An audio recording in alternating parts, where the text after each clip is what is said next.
Bonjour à tous, nous allons revenir un petit peu, si vous voulez bien, sur les méthodes de travail efficaces. La vidéo précédente portait en fait sur les fondamentaux qu'on utilise, disons, en mathématiques, en sciences, tout particulièrement, c'est-à-dire, on va y revenir. Mais disons, élargissons un petit peu les processus de la mémorisation à long terme.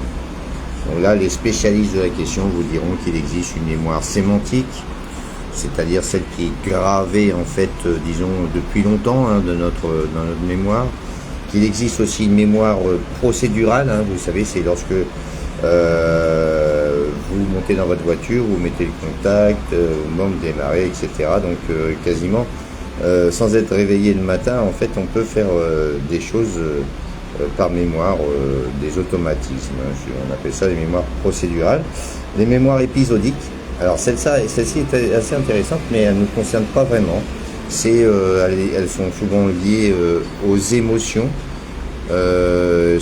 Disons, la mémoire épisodique, c'est quelque chose, c'est un fait relaté dans le passé.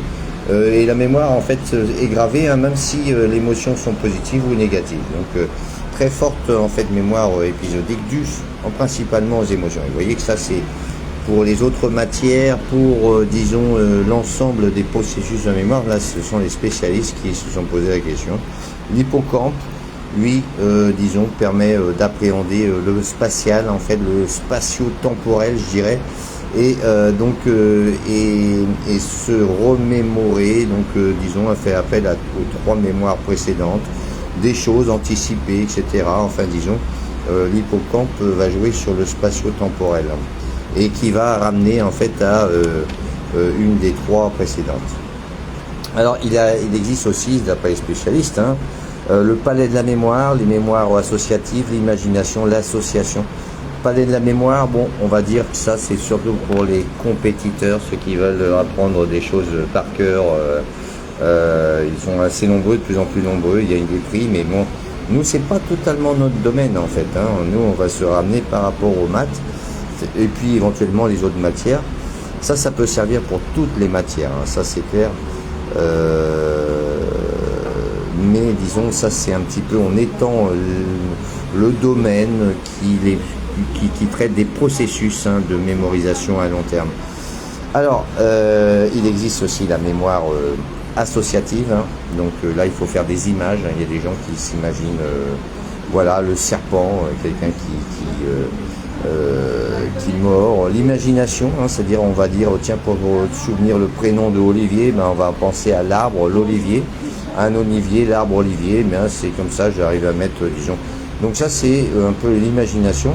Et puis l'association, ça fait appel souvent à la mémoire sémantique, des choses qui ont eu lieu dans le passé, qui sont gravées à long terme, et donc on associe plusieurs choses.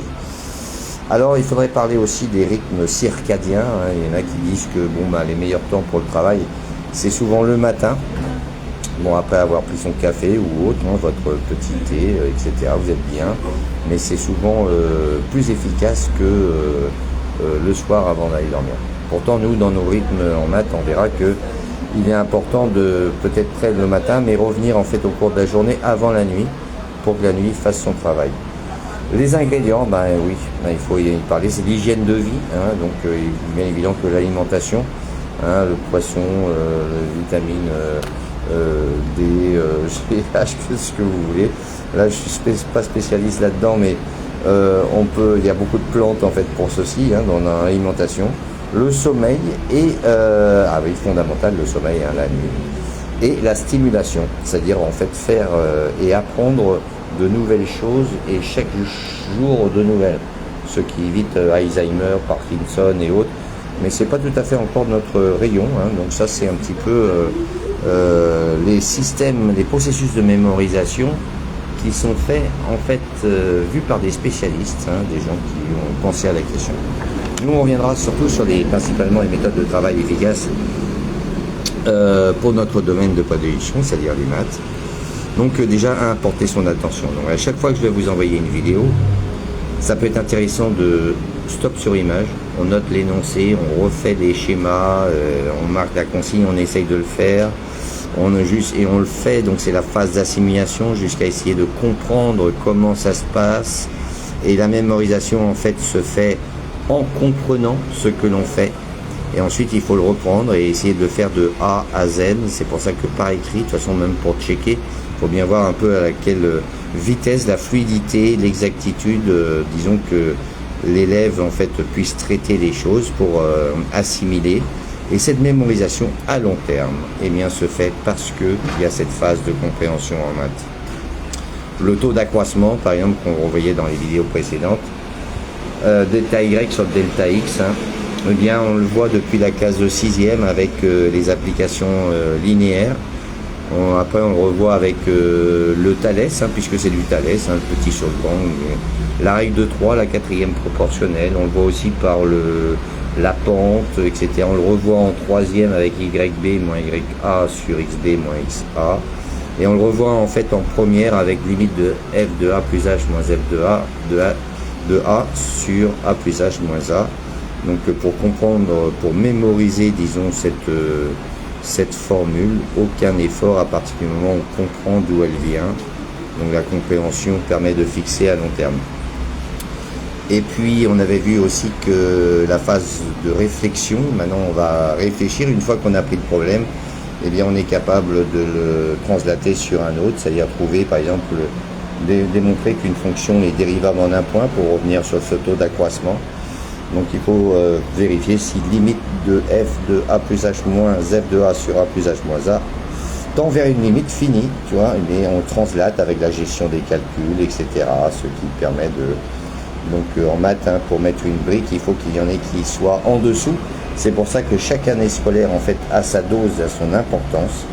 Maintenant en fonction de la maturité de l'élève, etc. et puis justement son attention. Est-ce qu'il veut le faire, hein? Pour travailler, il faut être deux, donc c'est-à-dire on va lui donner les outils, on va le prendre en charge sur tous les paramètres, mais avant tout, il faut qu'il le veuille. On n'est pas là pour essayer de trouver des substituts, hein. On va faire du yoga avant, on va essayer, etc. Donc voilà, ça va être, tu veux réussir ta scolarité, on va essayer de t'apporter ce qu'il y a de meilleur pour toi. Donc ça fait partie aussi de mon cours de mathématiques, hein, le point des maths sur Tahiti. Franck Hurtebise, hein, vous pouvez me joindre au 89 59 98 46. Donc cours particulier, individualisé, justement pour pouvoir travailler sur tous ces paramètres. Et puis ensuite, l'imagination créative, c'est-à-dire l'extrapolation. On va essayer de voir en fait un graphique, si on peut prendre son image, trouver son antécédent. Et voilà, c'est l'exercice qu'on prend, quel qu'il soit, eh bien il faudra le revoir de manière fréquemment. Ça c'est la mémorisation à long terme qui se stabilise. Ça c'est la courbe du temps. Vous voyez, en fait on image un peu les choses, puisque cette mémorisation diminue. Reprendre l'exercice, le refaire de A à Z. Et voilà, assez souvent, assez fréquemment, la nuit porte conseil, ça permet de décanter. Et puis ensuite, eh bien, on peut reprendre moins fréquemment, mais jusqu'à une stabilisation, une fixation, due notamment à la compréhension de ce que l'on fait. Et voilà un petit peu le processus de mémorisation. J'espère que ça vous a plu. N'oubliez pas de liker et de partager si vous avez aimé. Le coin des maths, Franck Hurtebise, Tahiti. Nous sommes le jeudi 16 janvier 2025 et bonne année à tout le monde. Nana.